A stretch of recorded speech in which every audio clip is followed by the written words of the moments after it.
माफ़ी नहीं मांगूंगा, पहले हुकूमत मुझसे माफ़ी मांगे। वज़ीर आला खैबर पख्तूनख्वा यमीन गंडापुर का ऐलान। कहा उन्होंने जलसे के लिए पंजाब हुकूमत ने तमाम रास्ते बंद किए थे। नून लीग जमहूरियत मीनार पाकिस्तान पर जलसे की इजाज़त दे, नवाज शरीफ को मुबारकबाद देता हूँ। मरीम नवाज ने आपके तमाम रिकॉर्ड तोड़ दिए।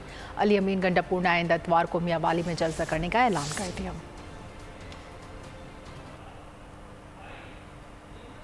बात आ रही है कि जी माफी, किस चीज की माफी मांगू मैं? पहले मुझसे माफी वो मांगे पुरअमन एहतजाज में मेरे लोगों पर जो जुल्म किया गया, शहीद किया गया, उसकी माफी कौन मांगेगा? हमारे लोगों को पूरे पाकिस्तान में शहीद किया गया, उसकी माफी कौन मांगेगा? माफी ज़र्फ वाले लोग मांगते हैं कि हम पहले माफी मंगवाएंगे उस चीज की जो हमारे साथ जुल्म हुआ। आने वाली इतवार पे मियांवाली में जलसा होगा, उसके बाद हम पिंडी में जलसा करेंगे और भरपूर तरीके से हम इनको बताएंगे कि जलसा क्या होता है। इंशाल्लाह सब्सक्राइब करें और बेल दबाएं ताकि कोई खबर रह न जाए।